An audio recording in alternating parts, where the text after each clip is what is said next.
You want to throw someone into the game when they missed last week and they haven't practiced all week? Look, I get it. Everyone's got an opinion on what happened between Shilo Sanders and the Tampa Bay Buccaneers. But most people don't understand what really went down that night in August. They see a punch, a headline, maybe a hot take from their favorite analyst, and they think they've got the whole story figured out. They don't. Not even close. Because what happened on that field wasn't just about one swing or one bad decision. It was about years of pressure, a name that weighs heavier than any playbook, and a single moment that exposed everything broken about how we treat athletes trying to make it in the most unforgiving league on the planet. August 23rd started like any other preseason game. Nobody expected it to matter. These exhibition matchups are usually forgotten before the parking lots even clear out. Players fighting for roster spots, coaches evaluating talent, fans showing up mostly out of loyalty or boredom. The Tampa Bay Buccaneers were facing the Buffalo Bills, and for most people watching, it was just another box to check before the real season began. But for Shilo Sanders, this wasn't just another game. This was everything. His entire football life had been building toward this exact moment, and he knew it. 25 years old, undrafted, fighting against guys who had guaranteed money and draft capital behind them. Every snap mattered. Every tackle could be the one that kept him employed or sent him packing. The weight of that reality sits different when your father is Deion Sanders, one of the greatest to ever do it. People expect you to be elite just because of your DNA. They expect you to have his instincts, his speed, his swagger, but genetics don't work like that, and neither does football. Shilo had spent his entire college career trying to prove he was more than just a famous last name. From South Carolina to Jackson State, then Colorado, following his father's coaching journey, he put up respectable numbers. 148 tackles, 6 interceptions, 7 forced fumbles across 52 games. Those aren't garbage stats. Those are solid, productive years of college football, but the NFL didn't care. Draft day came and went, and his name was never called. Not in the first round, not in the 7th, not at all. That kind of rejection cuts deep, especially when you've been hearing your whole life that you're destined for greatness because of who your father is. The Buccaneers threw him a lifeline on April 26th, signing him as an undrafted free agent. It wasn't a promise of anything, just an opportunity to compete. And compete he did, but quietly. Through 3 preseason games, he logged just 4 solo tackles. Not enough to make noise, not enough to feel secure. By the time the finale against Buffalo rolled around, he was only seeing 12 defensive snaps the entire game. 12 chances to show he belonged. That's not a lot of runway when you're trying to launch a career. Then came the play that changed everything. Shilo lined up across from Zach Davidson, Buffalo's 6'7", 251-pound tight end, who was fighting his own battle for a roster spot. The play was routine, just a run to the outside, nothing special, but after the whistle blew, Davidson kept going. He drove Shilo into the ground with extra force. The kind of late contact that happens in football but still feels disrespectful when it's aimed at you. That shove, that unnecessary extra push, it lit something inside Shilo. Maybe it was frustration from knowing his spot wasn't secure. Maybe it was the lazy pressure of months spent proving himself. Maybe it was just instinct, the kind of split-second reaction that happens when adrenaline takes over and logic shuts down. Whatever it was, Shilo snapped. He threw a right hook straight into Davidson's helmet, his fist connecting with the face mask hard enough that everyone heard it. The sound echoed across the field, and just like that, everything stopped. Flags flew, refs moved in, players from both sides started jawing, and Shilo, standing there with his chest heaving and the weight of what he'd just done starting to sink in, knew he'd made a massive mistake. The ejection was immediate. No debate, no second chances. He walked off that field knowing his NFL dream might be walking off with him. In the locker room afterward, reports said he was crushed, apologizing to anyone who would listen, fully aware of how badly he'd screwed up. Team insiders later revealed that the coaching staff actually liked Shilo's game. They saw his hustle, appreciated his work on special teams, thought he had real potential, but after that punch, none of that mattered anymore. You can't throw punches in this league. That's what head coach Todd Bowles said when reporters asked him about it. His tone wasn't angry, just matter of fact, cold, final. You can't throw punches in this league. It's inexcusable. He has to learn from it. Those words carried weight because everyone knew what they really meant. Shilo Sanders was done in Tampa. The Buccaneers weren't going to keep a guy who lost his composure in a meaningless preseason game, no matter how much potential he had. And just like that, the NFL door that had barely cracked open for him slammed shut. Within minutes, the clip of the punch was everywhere. Twitter, Instagram, TikTok, every platform you can name. The video went viral in that modern way where everyone suddenly becomes an expert on what should happen next. Some fans defended Shilo, saying Davidson started it with that late hit and deserved what he got. Others weren't so forgiving, calling the punch reckless and immature, exactly the kind of thing that proves you're not ready for the professional level. One comment summed up the whole messy situation perfectly. Dude deserved it, but I hate that it had to be Shilo. That's when things got really ugly. Reporters started digging into Shilo's past, and they found that old 2015 incident from his high school days. An alleged altercation with a security guard that ended with an $11.89 million judgment against him and eventually bankruptcy. The details were messy and complicated, the kind of thing that probably had a lot more context than any headline could capture. But context doesn't matter when you're trying to build a narrative. Critics started connecting dots that might not even form a real picture, calling it a pattern of behavior, evidence that Shilo had anger issues he'd never dealt with. Supporters pushed back hard, arguing that defining someone by their teenage mistakes is unfair, that people grow and change, that Shilo had shown nothing but professionalism since joining Tampa Bay, but the damage was done. The conversation had shifted from one bad moment to whether Shilo Sanders was even NFL material at all. And through all of this chaos, through all the hot takes and viral clips and debates about his character, everyone was waiting for one voice. Deion Sanders, prime time. The man who'd built a Hall of Fame career on flash and confidence and never backing down from anyone. The father who'd publicly defended his sons countless times, who'd questioned coaches and called out perceived slights and made it clear that if you had a problem with his boys, you had a problem with him. What would Deion say about this? How would he handle seeing his son's NFL dream potentially end because of one punch? Would he go to war for Shilo like he'd done so many times before? Or would this time be different?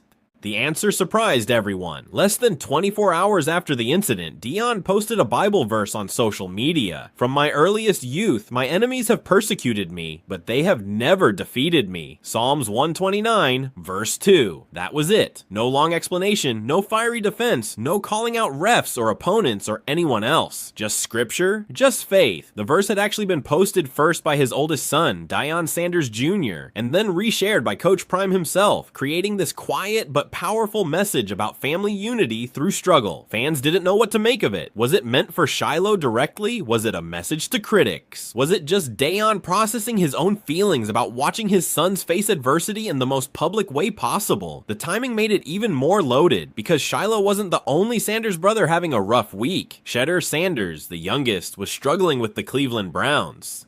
He'd just come off a brutal preseason performance against the Rams, where he got sacked 5 times, barely completed any passes, looked completely overwhelmed. For a family used to dominating headlines for their success, this was a nightmare weekend. Both sons stumbling at the same time, both facing questions about whether they really belonged in the NFL, both learning the hard way that talent and a famous name only get you so far. And in the middle of all that chaos, Deion chose peace. He chose faith over fury, scripture over spectacle. It was a side of prime time most people had never seen before. Gone was the trash-talking cornerback who'd dance on your logo and back it up with lockdown coverage. Gone was the flashy coach who'd dominate press conferences with quotable lines and unshakable confidence. This was a different Deion Sanders, one who'd learned that sometimes the strongest thing you can do is stay quiet and trust in something bigger than yourself.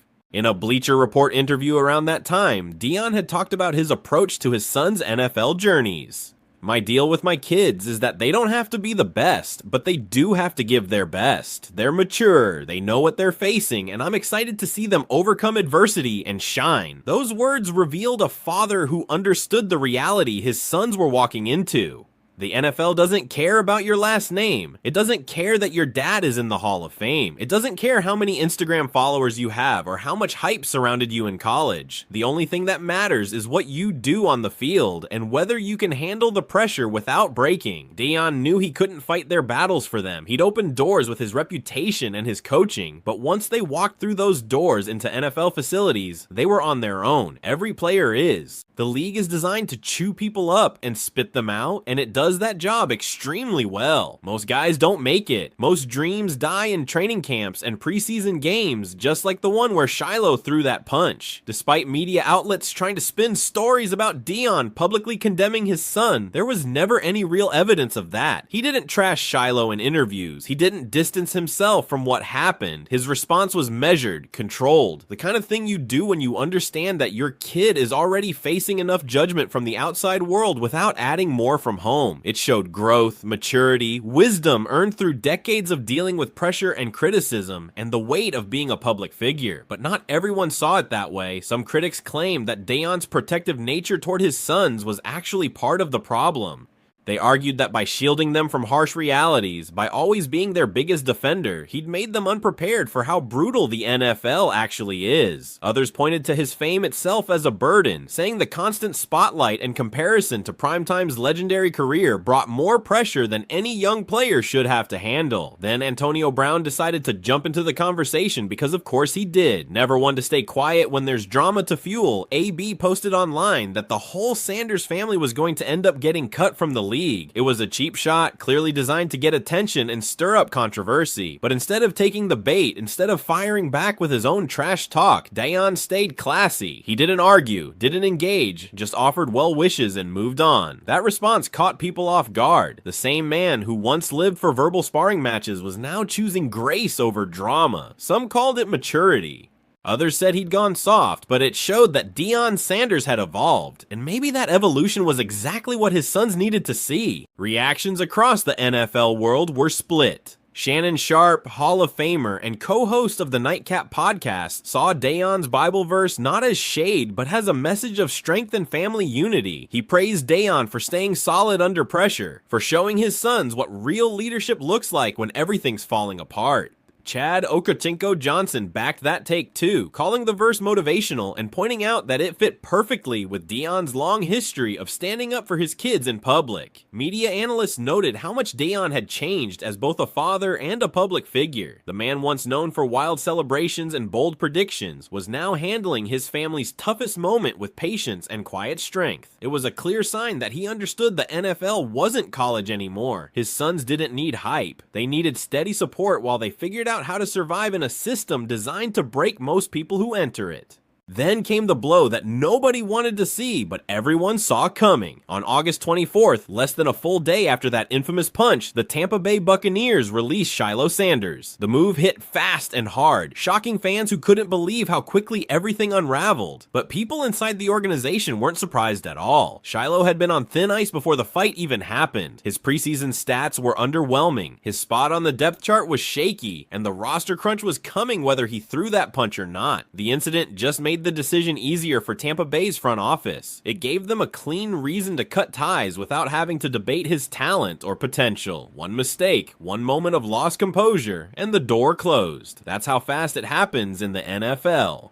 For Deion Sanders, the situation confirmed what he probably already knew. Staying calm was the smartest move he could have made. Publicly defending Shilo's actions wouldn't change anything. The punch happened. The ejection happened. The release was going to happen. Adding his voice to the chaos wouldn't help his son. It would just create more noise and more headlines and more pressure. The difference between Coach Prime's energy at Jackson State and Colorado versus his approach to this NFL situation was striking. In college, Deion would go on camera defending his boys, questioning decisions, reminding everyone that his sons were elite talents who deserved respect. But the NFL is a completely different world. There's no room for that kind of advocacy. No special treatment exists. Your dad could be the greatest player ever, and it wouldn't matter if you can't perform and stay disciplined. Shilo's release sent shockwaves across social media and sports networks.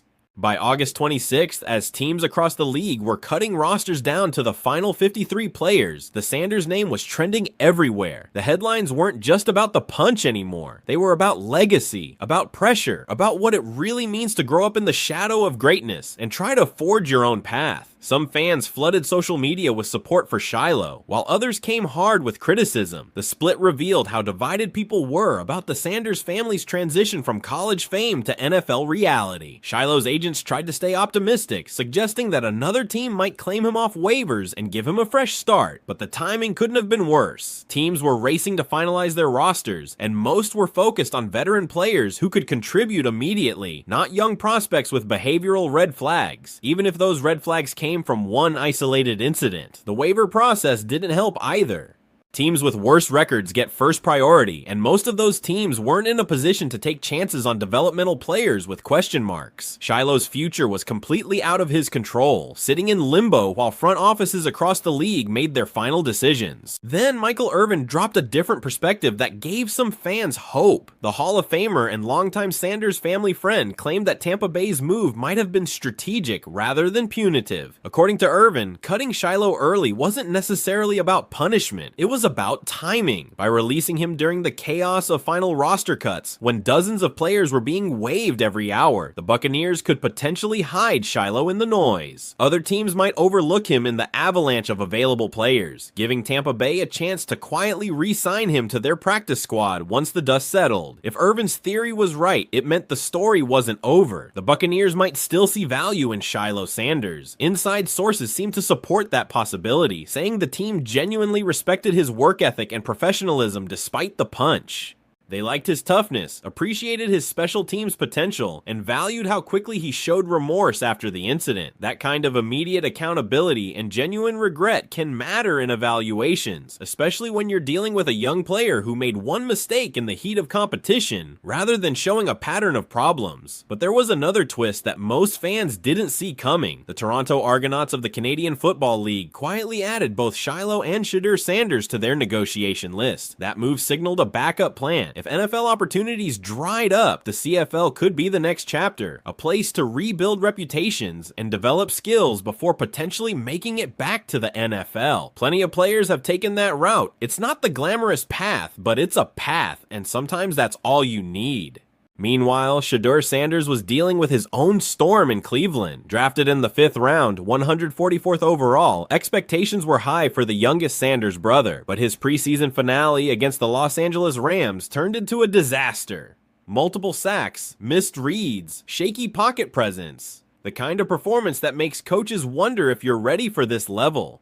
Media outlets jumped all over it, turning the Sanders brothers' struggles into daily content. Analysts compared their NFL journeys like they were watching a reality show, two sons of a legend trying to prove that fame doesn't guarantee success, especially in a league that doesn't care about your last name or your father's accomplishments. Stephen A. Smith didn't hold back when discussing Shedeur's preseason struggles. On ESPN, he went hard, calling out the poor play while defending Browns coach Kevin Stefanski against accusations of sabotage. His tone was sharp, pushing back against fans who claimed the coaching staff was deliberately holding Shedeur back because of who his father is. Former NFL quarterback Dan Orlovsky backed that view, siding with Cleveland's staff and blasting the idea of any organizational bias against the Sanders family. Their takes exposed a bigger truth that a lot of fans didn't want to accept. There's a massive gap between public hype and league reality. Fans see star potential and big names and exciting highlights from college. NFL scouts see raw talent that needs development, technical flaws that need correction, mental adjustments that take time. The Sanders brothers were learning the hardest lesson in professional sports, that college glory doesn't automatically translate to NFL success, no matter how famous your father is or how much buzz surrounded your recruitment.